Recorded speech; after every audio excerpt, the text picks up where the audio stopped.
right now. All right, let's knock it out the park. And we are live in 3, 2, 1.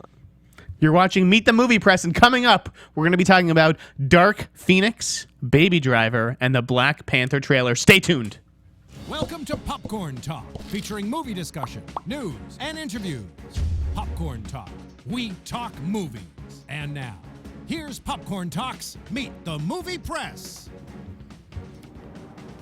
Good morning. Good morning. Simon. How are you? You're tired, right? I am tired. What were you doing last night? You were up all night. I was tossing and turning, tossing Less and turning. turning all night. Do. And I'm Jeff Sneider, Oh, hello, I'm Simon Thompson. editor-in-chief of the Tracking Board, tracking-board.com. Find me on Twitter, Instagram, @TheInSnyder. You can find With me on... me as always. Yeah, me. Hi. I'm Simon Thompson. Yeah, you can find me at Showbiz Simon. Instagram and Twitter. I've got a Facebook page. This is Simon Thompson. And if you want to find his car, it's parked somewhere at E, because now he has a parking space. I do. Simon has a parking space at E. Everybody. Yeah, like I mean, Mr. Fancy Pants. When you're not using it, can I use it? No. Because I have a badge to get into the car park. I don't need no stinking badges. I don't need no badges. Shit. Where do you want to start? What do you want to dunno. dive I into dunno. first? You're the real boss here, right? I mean, you have top I billing. see my after name. all. People It's say before that. People mention that. mine. It doesn't even make sense in either alphabetical But I order. still sit in this chair, though. But we're not going to take issue with that That's after okay. Buzz. Let's talk about X-Men Dark Phoenix. Let's start with some superhero stuff. Or do you want to do Alright. Black Panther? No, Because no, that no, dropped Let's pretty do- much after the show last Let's week. do this Dark Phoenix. Okay, then. let's talk about it. Let's get into it. Okay, so the story is the fact that this week, if you haven't seen this, Simon Kinberg is going to direct X-Men Dark Phoenix, and Jessica Chastain is apparently in talks for that. Yeah. So this shook loose on Friday. Did? Because I had mentioned, Yes. if you had paid close attention to last week's show, I'd mentioned that Fox had tried to get Angelina Jolie for this. And I said I didn't think that she was going to do it. And when someone had sort of followed up on Twitter, I was like, I think you're going to get a Eleanor Rigby reunion. Which starred James McAvoy and Jessica Chastain, and sure enough, a few days later, Jessica Chastain reported to be in talks. So was that a shot in the dark, or did you know that? Do you think it was a shot in the dark? I don't know. Jeff, That's why you got to watch the show and pay we attention. just don't know sometimes. Yeah, no. Sometimes I leave a little breadcrumb. Don't leave breadcrumb. Breadcrumb is the worst. That is why you lost your job in the bakery. Breadcrumb trail. Yeah. And it's up to you guys to figure it out and follow it. So what do you think about Kinberg directing? No real surprise, right? We've spoken about that So previously. Collider broke that months ago. Yep. And I obviously was very skeptical at the time because Simon has not directed a movie. And I was surprised that they were going to let him make his directorial debut with a movie this big. But, and I talked about this with Frosty to some extent, the reason that Simon Kinberg is getting this opportunity is because he's instrumental in bringing the cast back. Yeah. Okay, so they're going to have Jennifer Lawrence, Michael Fassbender, McAvoy, and Nicholas Hoult.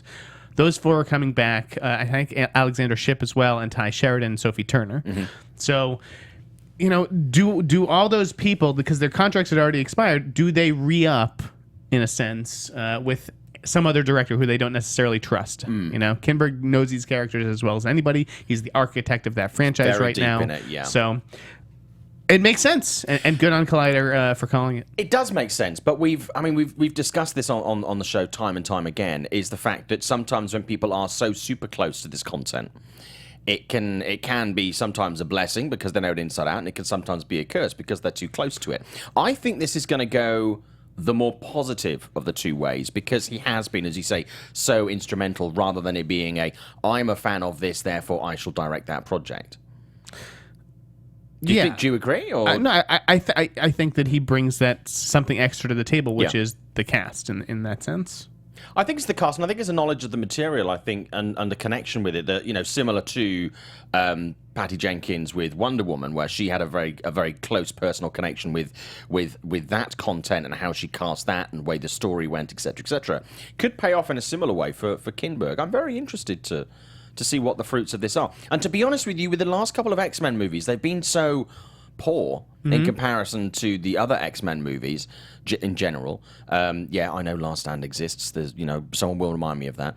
But but I think it's a good direction. I didn't hate. You can't really get it worse. I didn't hate Last Stand. I'll put that out there. No, I didn't hate it, but I know it takes a lot of shit. I've seen way worse comic book movies. But I mean, Apocalypse was not good. I didn't like Future Past. That was very disappointing for me. I know a lot of people love that movie, but just didn't do it for me. The word is that Dark Phoenix will be a bit of a space opera. Great. Almost like Guardians, maybe a little bit. Maybe not quite as light and as fun.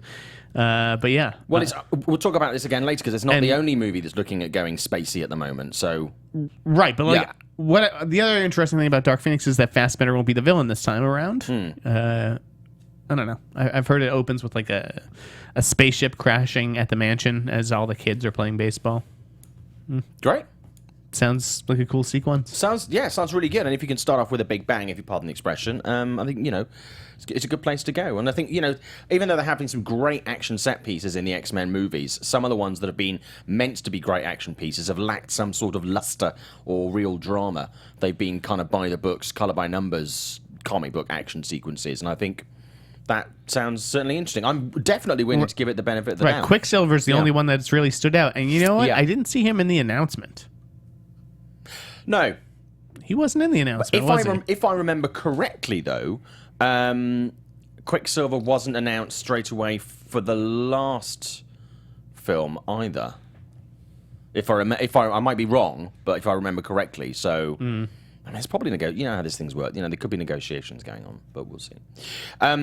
Let's talk about another. This happened just after the show last week. Another big Marvel property, Black Panther teaser trailer dropped. Oh my god, it looks so good.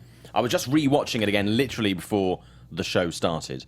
It genuinely looks, and people often say, oh, it's part of a universe, don't compare movies in the universe, but I think it looks like Wonder Woman has for DC. I think it looks like an Ant-Man did for Marvel. It just looks like a great standalone movie and a great part of the Marvel universe as well. Ryan Coogler it looks like he knocked it out of the park. Yeah. I loved how Michael B. Jordan looked in this. I loved. There was just Andy Serkis looked so badass. Yeah, it looks great. The costumes look fantastic. I love that last shot and just the way that the logo sort of lights up, almost like an old neon sign. Slowly, like piece by piece. I don't know. It was. But just even the effects in the movie so far, it just looks so smooth. So sharp. I'm genuinely really. I think that's going to be a special one. Someone took the piss out of me because I keep saying I'm genuinely very excited. I am exceptionally looking forward to this film. And did you see the dude with the body modification, the lip modification? Yeah, modification. I don't know if I actually noticed that specifically. The guy had like a huge green disc in his lip. Yes. That looks super interesting. I like that they're taking tribal elements or whatever. I don't know. It looks great. Fantastic, Black Panther. I'm excited. Yeah. When's that releasing now? That's next February? Yeah. Something like that. I was thinking it wasn't this year. I think it's next year. Bounced around a little bit. It has. But no, super excited. I can understand why Marvel is so particularly excited about that movie right now internally. What next? Okay, so The Mummy was a big movie last weekend. Was it?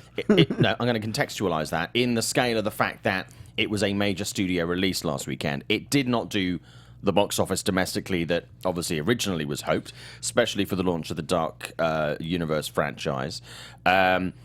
Also, there were stories this week about the fact that Tom Cruise had a lot of input into the movie, what was done, who did what, marketing, etc., etc.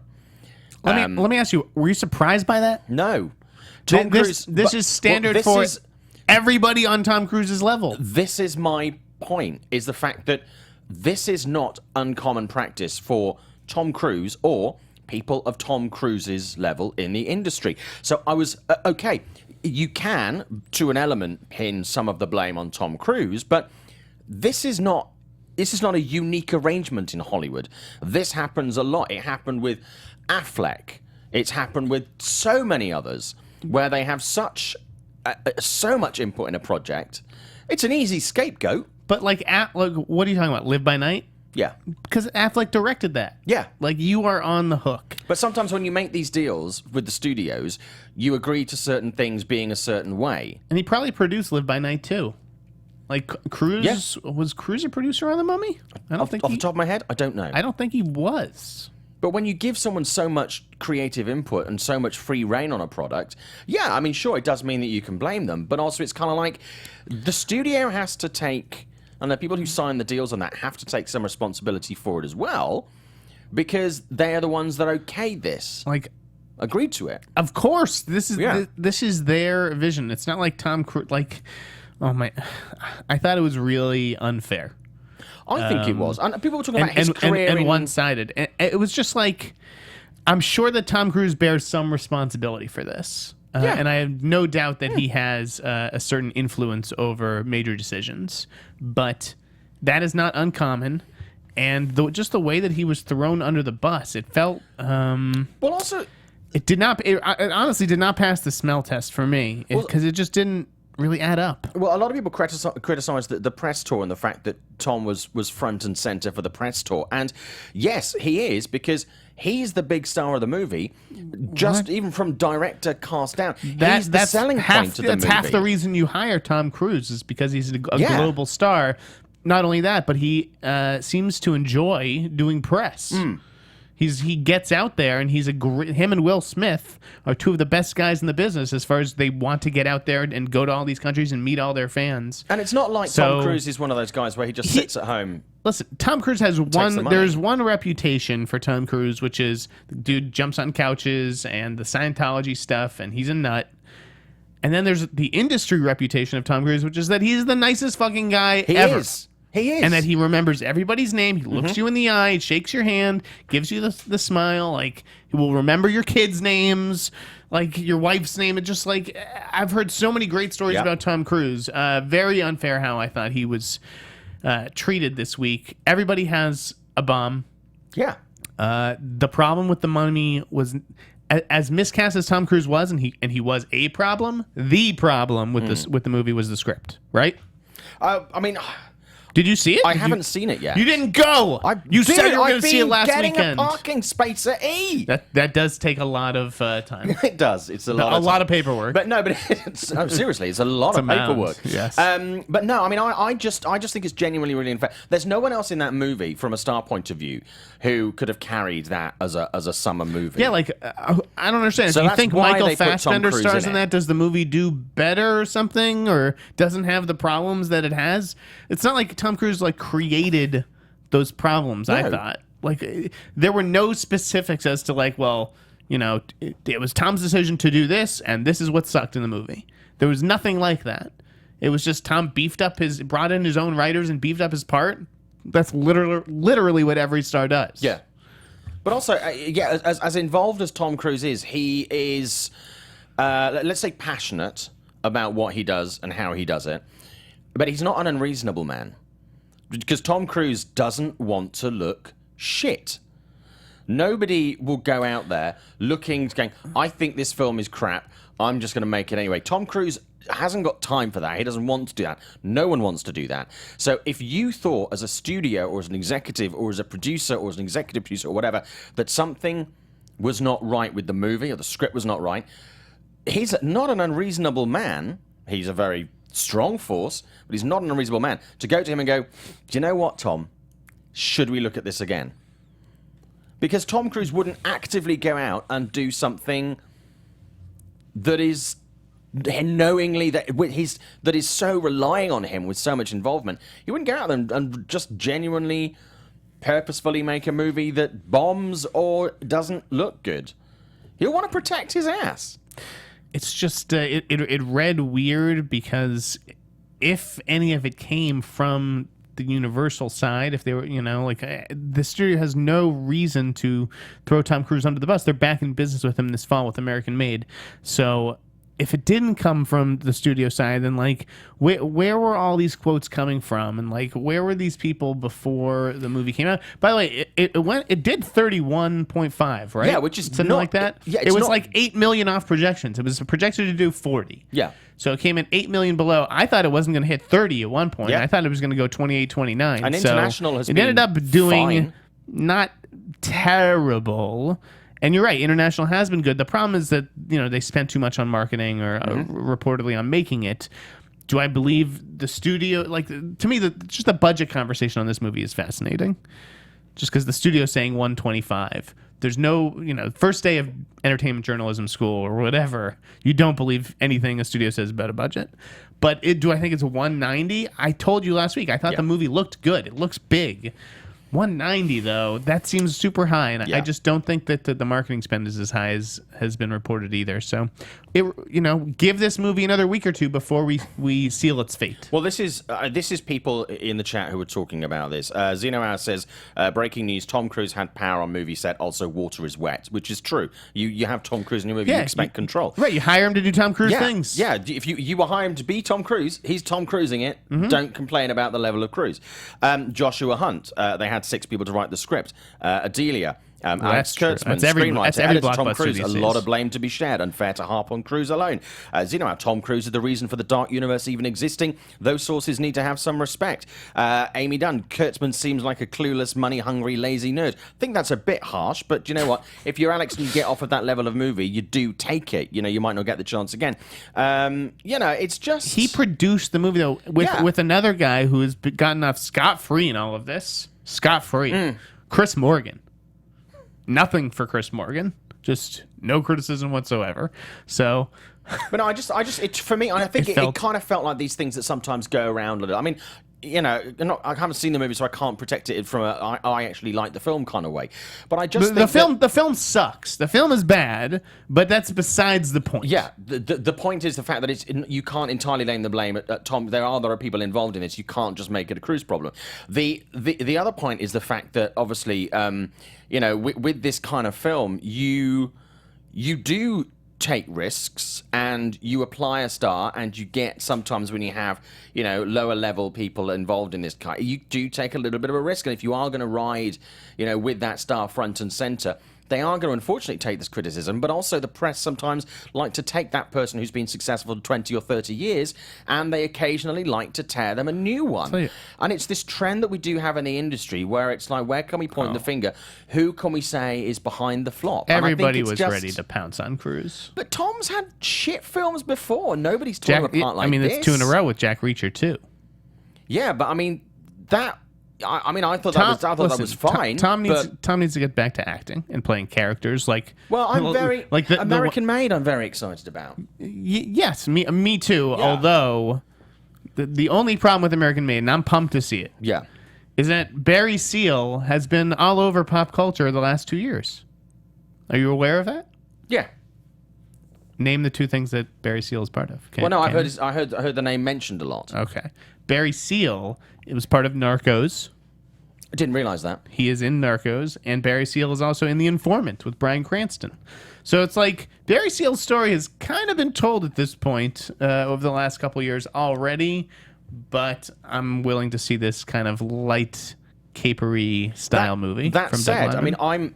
I'm aware of Barry Seal as an entity because of it being mentioned in connection to projects. But did I say The Informant? It's the that's not The Informant. No, it's the Bryan Cranston movie. What the fuck's it called?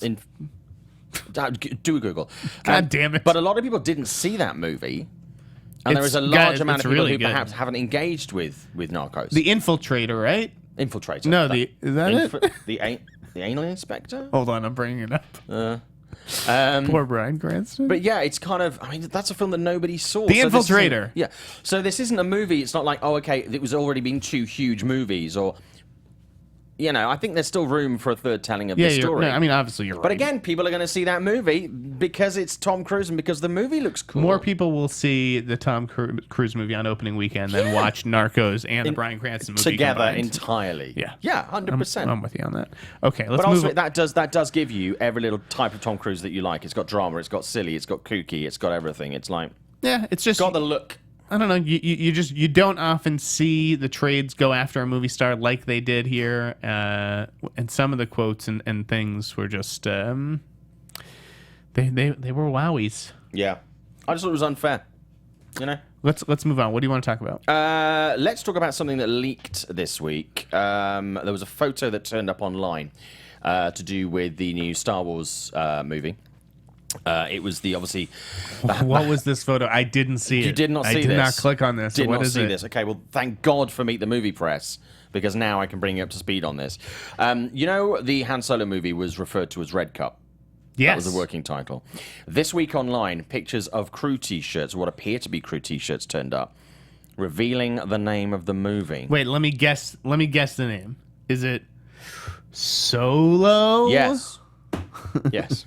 It was an underwhelming reveal, but you know what? I think it fits. Yeah, like It's good to know. What were we expecting this movie to be called? The Peanut Butter Falcon? Zing! That's a Shia LaBeouf joke. Yeah. Which sounds like a really weird sex move. But yeah, Solo would have seemed really. I was kind of disappointed because it's kind of what I expected. But what else would you call it? Han Solo would be weird. Solo's great. Han, that wouldn't have felt right. Han, the movie. Yeah, like, yeah. Solo, I like it. Not unexpected. I don't like Solo. Retitle it.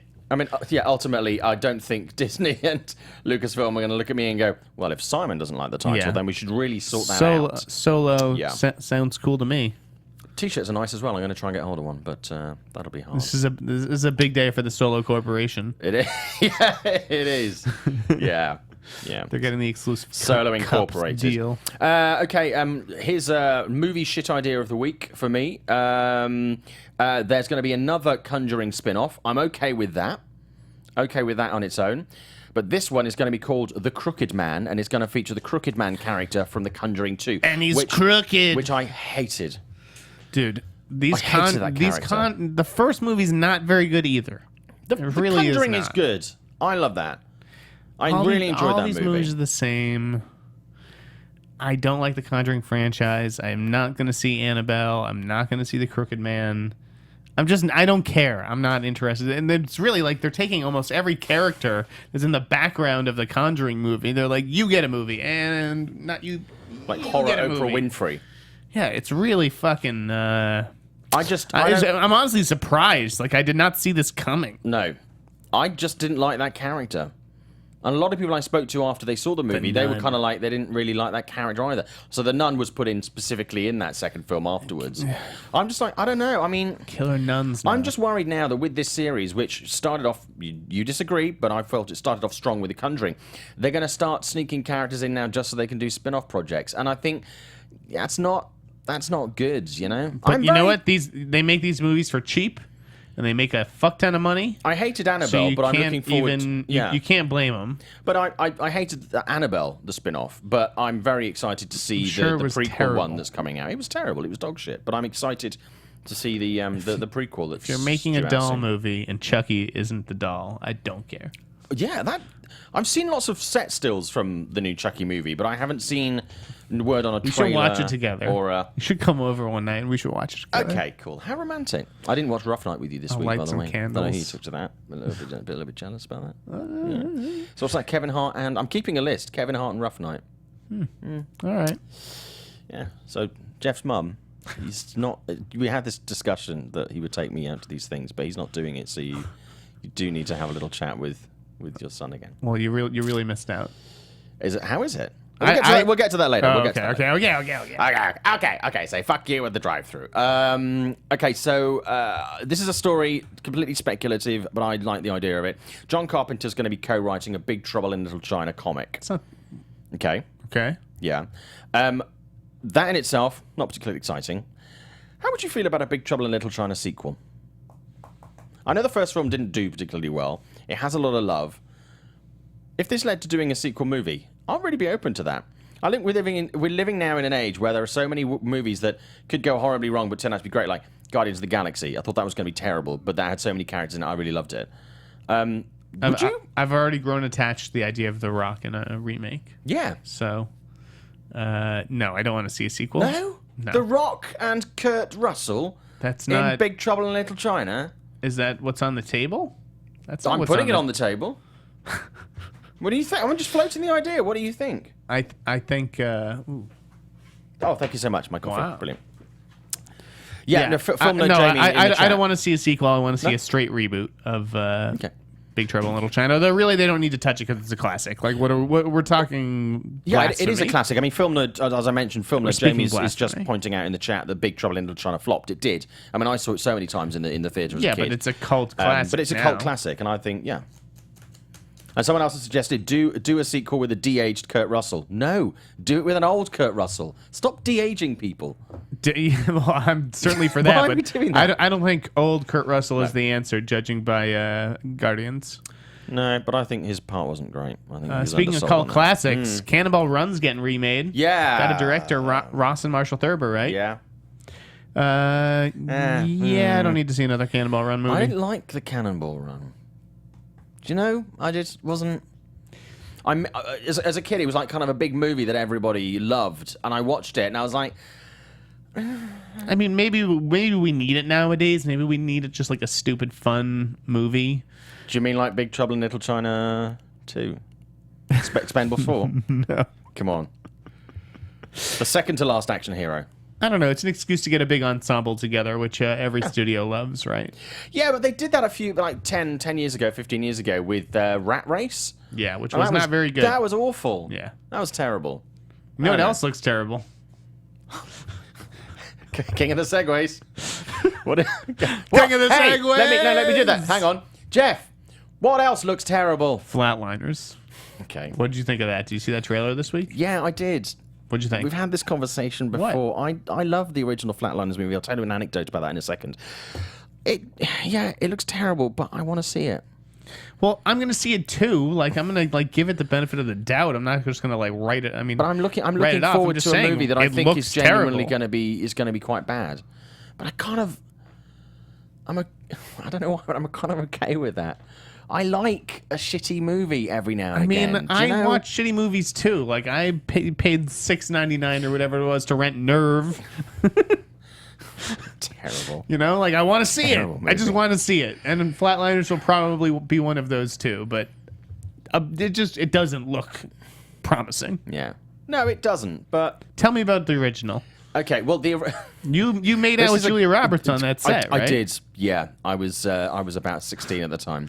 No, I did not. Although I very gladly would have. Flatliners came out in UK cinemas. It just so happened my father died on the same day. Right. Oh my god. Yeah. So I was about to make a joke, and you're no. So no, it's a funny story. So my father dies, right, and my friends and school friends are like, okay, we're going to take Simon out to see a movie and cheer him up. So I go, yeah, cool, I'll come along. So they buy the tickets. I don't know what we're seeing. We sit in the theater and I'm like, oh, okay, Flatliners, okay. And then the movie starts and everybody's face just like goes, oh shit. I'm like, my dad died that morning. And you're taking me to go and see a movie of people dying and then being brought back to life. We all laughed about it afterwards. That's you know, that is but a, I was that just is like, a great story. holy shit. That's a keeper. It's my Flatliner story. I told that once to Kevin Bacon. He found it awkwardly funny. That's so right. there you go. I'm terrible. I'm a terrible person. No, you're not. It's fine. It was like 27 years ago, but it's like, Well, let the king of the segways bring up hey, my dead dad. Daddy's Home 2. Hey, my daddy's not There was coming a home. This is trailer really for upsetting. Daddy's Home 2, Yeah. which I believe featured a tagline along the lines of "More daddies, more problems." Yeah. which sounds like it sounds like a Jerry Springer More daddies, episode. more problems, folks. Yeah. The trailer itself kind of hit the exact same beats as Yeah. the first one, without sort of the big gag at the end with where Will Ferrell was up on like the bike, crashing through shit. It kind of lacked a big moment like that. Instead, it's like Mel Gibson making hooker jokes. Isn't that But Just Mel Gibson. but they. it's a Simon's on better than fucking what- fire today. better than the comments that he was making. This will probably be another holiday hit. But Yeah. and I loved like the moment where Lithgow like comes down to that music down the escalator and kisses Will Ferrell on the lips. This looks like a holiday hit. I think that they were smart to strike while the iron was hot, and they turned this movie around fucking quickly. It felt like it came out of nowhere. Like it was announced a couple months ago, and now there's a trailer. What did you think? I mean, I didn't see Daddy's Home when it hit theaters. I'd only just arrived in this new land, so I didn't get a chance to see it. I watched it on a plane recently, and I thought it was funny. I didn't think it was brilliant. I know a lot of people really loved it. I liked it. Yeah, I thought it was good, but it didn't make me go like, "Oh my god, it's not up there as my top 10 Will Ferrell comedies." But do you know what? I genuinely, I think the trailer under-delivers, which I'm okay with because I think they're saving the best jokes for the movie, which is always a good thing because Hollywood too often puts the jokes right out there. That's for sure. And then when you see the movie, you're like, oh, yeah. So I think they've made a good decision there. But yeah, I'm open to it. I like the expanded cast. It's the expanded cast that's going to bring me back, rather than Wahlberg and Ferrell. I'm actually producing Will tomorrow. You're producing him. Producing him. What are you producing him? What, like, are you birthing him? Yeah, I am. I'm giving birth to Will I am Ferrell, producing a Will fully Ferrell. grown man, out of my yeah. Okay. So yeah, but I mean, I think it's yeah. I'm on board, but I'm on board because of the additional cast. Speaking of additional cast, Hey-o. Michelle Monihan Yeah. coming back for Mission Impossible 6. Yay or nay? Yay. Always like Michelle Monaghan. She's really grown on me in recent years, too. Yeah. Yeah. She's done some good stuff that often gets overlooked, to be honest with you. I think ever since True Detective, I just I love her. Yeah. Good to have her back. Like a dirty Yoda. Yes. Do it, I would. We got a couple Batman items to take care of. Batman, let's do that. Well, first of all, Danny. Sad. Oh. I was going to go with Danny Elfman. Okay, let's go You're with like, Danny. sad. Let's go. Danny Elfman, that is sad. Yeah. Danny Elfman this week being hired to compose the score for Justice League, being Yeah. brought on a little late in the game. He's replacing Junkie XL. It was unclear at the time whether they're going to be using some of Junkie XL's score and Danny Elfman will be providing additional music for it, or if he'll be sort of starting from scratch. That was sort of the impression I got reading Junkie XL's sort of farewell note from the project. Yeah. But you never know. Maybe they'll both get credit. Potentially so. I mean, do you know both of those guys? Very happy. I like both of their work. I love Junkie XL stuff on Deadpool. Yeah, and he still gets paid on, on Yeah, the he still project. gets paid. He's not going to be out of pocket on this. But I love Danny Elfman's work. I think it's really, really good, So and I think it'll fit really nicely. I think it'll bring an interesting feel to the project. He has a classic tone. This movie has to feel epic and classic Yeah. and, timeless in a sense. At least I hope it is. Yeah. So, and he did the original Batman score, right? He did. So, I think he did the second one as well, well. the Tim Burton Batman score anyways. The original Batman Yeah. was the TV show, right? Yes, Adam West. Adam West died this week. Yep, 88. Did you ever interview him? I came very close to it a number of years ago, and unfortunately it didn't happen. He made his way down the line, and you were like there waiting, and you're like, yeah, we're out of time. Someone went, the bald penguin. No, it didn't happen, and I was genuinely disappointed that it didn't happen. It was for a newspaper many years ago, I love the campy Batman. I grew up with that. Obviously not the first time around. I was born in the 60s. I was like, wait, did you really grow up with that? Yeah, so I mean, the Batman was. How old are you? It was on TV. I'm 173. But no, the Batman was on TV when I was a kid, and I used to watch it all the time, and I absolutely loved it. I used to watch it too. I loved the Batman movie, the first one they did. I don't know that I saw it. I saw it again recently. Was it the New Batman Beverly? the movie? Yeah, yeah. I think it was the New Beverly I that. saw that quite recently. It was one of the kiddie Saturday Bam ones, pow you? mostly adults. Yeah, I love it. I still think it's a great fun movie. And obviously Adam West did a lot more than Batman as well. He did. I mean, obviously, a lot of people know him now from the voice of Family Guy, and various other projects. But I mean, I never heard anyone say. I know he and Burt Ward didn't always necessarily get on, but everybody always spoke very highly of Adam West.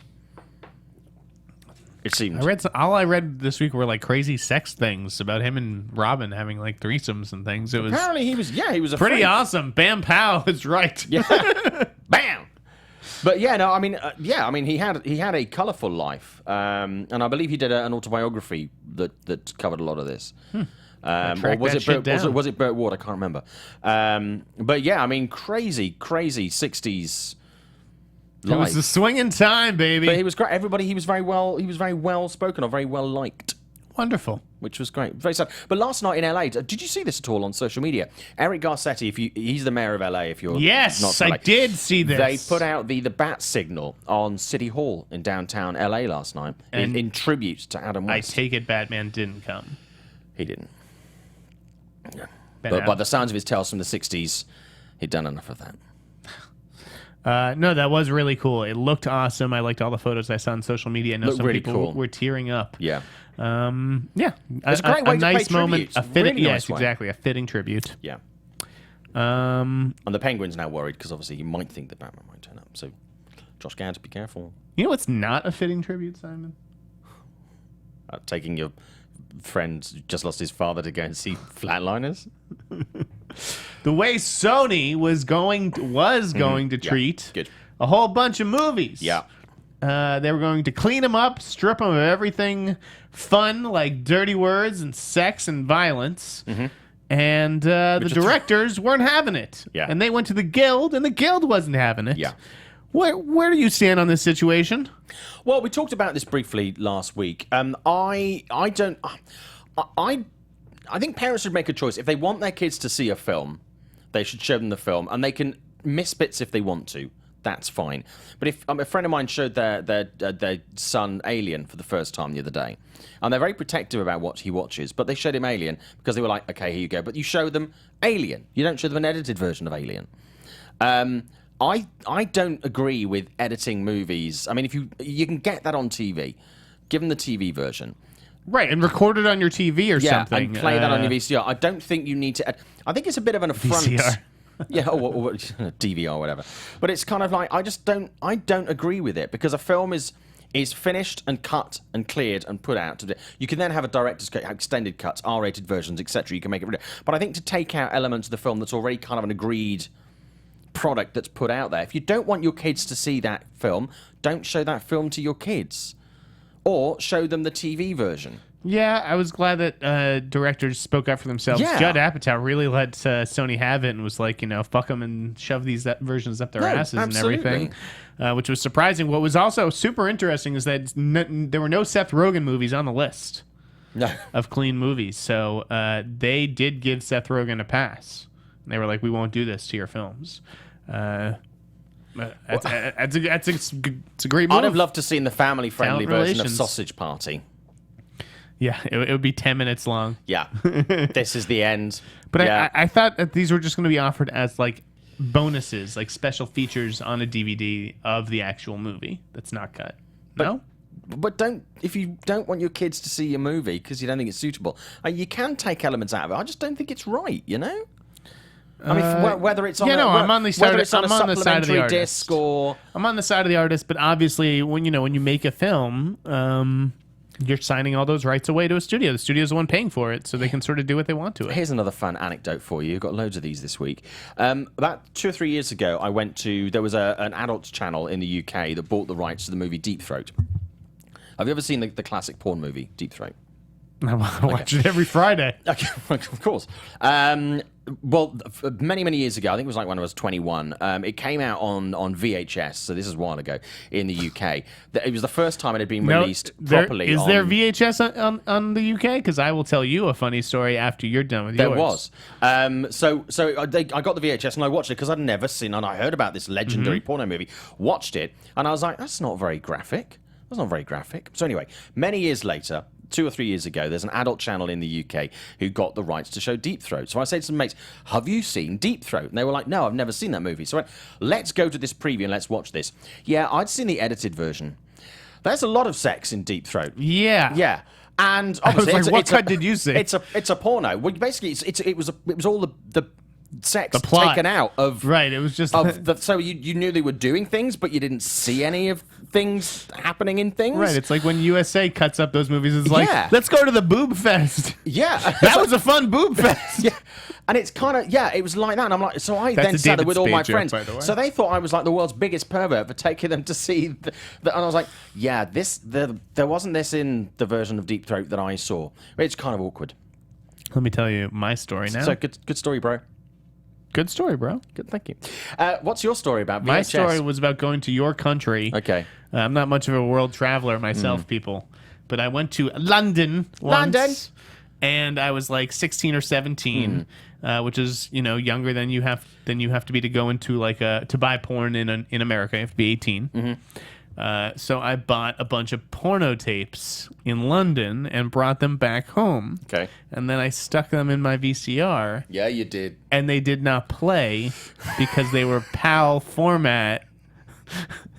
And it costs like $40 just to transfer a PAL tape to a VHS tape. I was like, I'm a high school kid. That I is don't have the so money to funny. be transferring porn and shit. So I just had all this porn that I couldn't play. It's so exotic, this European porn. It's so high class, it doesn't even want to be shown. It was all That's like fuzzy, genius. the screen, like you could make out like a boob in the static. Genius. It was, we need to move on. That is did your mum know that story? Because she does now. Yeah, no, I think she Okay. did. I'm pretty sure she knew. Oh, okay. We'll leave that story there. Did you see Baby Driver? I did this week? I did see Baby Driver. I saw it last Friday. Yeah, we're allowed to talk about this. Yeah, because you saw it on Saturday, right? Yeah, what did you think? That's a good segue, by the way, from pornos to Yeah. Baby Driver. You know. That's the king of the segue. That's how the king of the King of segue rules. At it again. Yeah, I did. I genuinely, I really love the movie. I don't think I got quite as excited about it as some people have. There are elements about it. I liked some different things to how other people did. I thought the editing was great. I thought the soundtrack was amazing. I thought Ansel was great. I thought John Hamm and Jamie Foxx were great. The girls in it was superb. Lily and Isaiah. Isa. Isa? I keep getting her name wrong. Really, really good. I mean, I thought it was genuinely beautifully crafted. Kevin Spacey is the best that he's been in a long time. I have no idea why he's not publicizing this movie. And I think Edgar's done an absolutely brilliant job with this. It's getting 100% on Rotten Tomatoes and places like that. For me, it was a 4 out of 5 Is it movie. really? Yeah, I thought it had some issues here and there, but I did genuinely really enjoy it. How the audience are going to get on board with it, I don't know. Wow, it is 100% right now. I'm I'm fucking stunned. Yeah, but I mean, I'll be interested to see how audiences engage with it that are not people who look at it from I'm a film fan point of view, what I call the regular people. Baby Driver was fun. Yeah. I had a good time with it. It wasn't as great as it could have been, which is why if you go to my blog, theinsider.blogspot.com, you will see that it is at the top of the good but should have been better list, because I really did feel like the third act lets this movie down in a real way. I don't think they really figured out certain elements of the plot and the story. I won't say it's always been a weakness of Edgar's, because I don't think that that's necessarily true, but this movie leaves something on the table. The cast is really good. And like you said, the editing, the music, the way that they use the music and incorporate it, against the image. And like you said, with the editing, I think it could get like a sound mixing Oscar nomination. Yeah, I think that's entirely possible. I'd like to see that.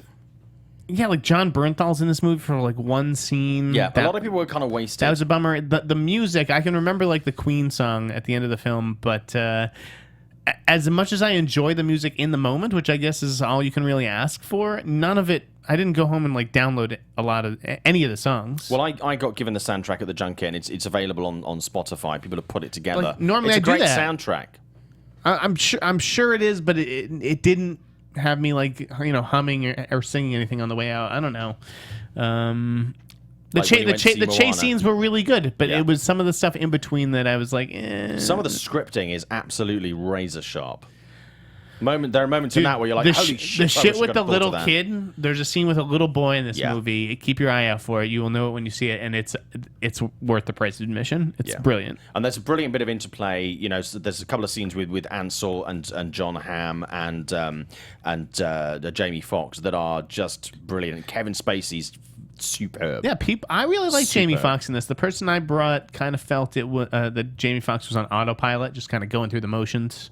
But listen, this movie's a lot of fun. I would absolutely recommend it. Go see Baby Driver. I just didn't think that it was as, fucking awesome as the poster quotes have all suggested. I mean, some nice cameos in there as well. Great to see Paul Williams in there. Don't give away all the cameos. Sorry. Well, no, he's in the trailer and Egg just talked about it openly. I don't even know There's who a Paul few other Williams ones is. as well that are really, really nice. I had great fun with it. I did really enjoy it. It's something different to what's out there, for the summer season. And before you give us the box office Yeah. report, I will say that I saw Rough Night. You? While this is not the most original movie, Yeah. it definitely has elements of things that you've seen before. Weekend at Bernie's, Very Bad Things.